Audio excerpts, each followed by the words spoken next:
তো এই বন্ধুরা, জীবনে কষ্ট কেন হয়? কষ্টটা হয় কেন জীবনে? কষ্ট তো করতে চাই না, তবুও কষ্ট কেন হয় এটাই বুঝতে পারি না। জীবনে কষ্ট আছে, সুখ আছে, দুঃখ আছে। এখন এরকম দিন চলে আসছে যে কোথাও মন বসছে না, টাকা পয়সা কিচ্ছু ভালো লাগে না। আর ভাবছি মরলেই ভালো, শান্তি, কিচ্ছু করার নেই। ভাই আছে, আমার ভিডিও দেখতেছে। ভাই লাগাতো একটা ভিডিও। আমার টাইম পাস হচ্ছে না, কিছু হচ্ছে না, কি করে দিন কাটবে, মন খুব খারাপ। কাজ করারও ইচ্ছা করতেছি না এখন। করবো কি? মমতা আমাদের চাকরিও দেয়নি, গভর্নমেন্ট। কি করবো? আমাদের তো বিয়েও হবে না। কিছু তো একটা করতে লাগবে।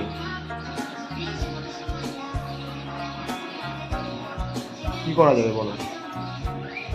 চাষবাসের জন্য জমিও নেই, গ্রামের মানুষ চাষবাসের জমি নেই। তো এদের কি করা উচিত? পেয়ে গেছি বুদ্ধি। একটা টাকাওয়ালা পয়সাওয়ালা ঘরের মেয়েকে পটাতে হবে, যে মেয়ে বাপের মেয়ে একটা, তাকে, তাহলে তার বাপের পুরো প্রপার্টি আমার হয়ে যাবে। এত সুন্দর মাইন্ড কোথায় পাবো আর, নাকি? তো এই মাইন্ডটাই নিতে হবে এখন। আর কিছু পাই না, কাজ তো করি না, রোজগার করতে পারি না, এগুলাই করতে হবে। দেখি ভালো মেয়ে কোথায় পাই, এরকম মেয়ে যেদিন পাবো সেদিনই হবে। আমি তো বেকার ছেলে, রোজগার করতে পারি না।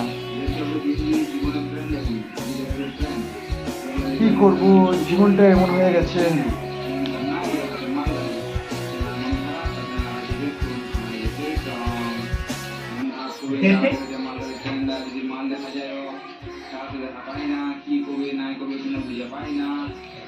কেন যে ভালো লাগে না?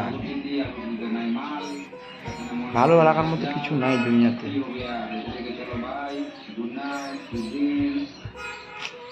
কিছু তো করবা লাগবে। মন খারাপ হয়ে থাকে কেন? সেই মেয়েটাই বারবার মনে আসে আমার খালি। তাকে ভুলতে চাই, ভুলতে পারি না কেন? কাজ করতে চাই, কাজে মন বসে না। কিছু তো করতে লাগবে। কি করা যাবে, কি করা যাবে, কি করা যাবে?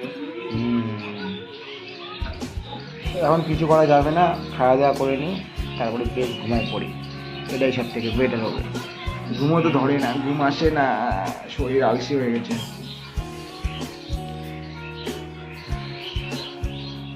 পড়াশোনা করার আর ইচ্ছা করে না, ভাবছি করবো কি করবো না।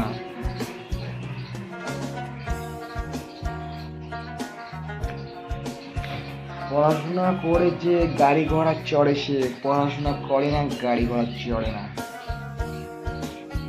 মমতা আমাদের বরবাদ করে দিচ্ছে। পিএম মোদি কবে যে আসবে?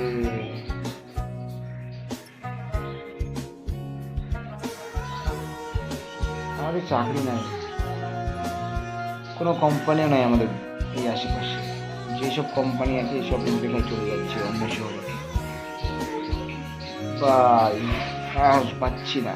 টাটা বন্ধুরা, আজকের মতো।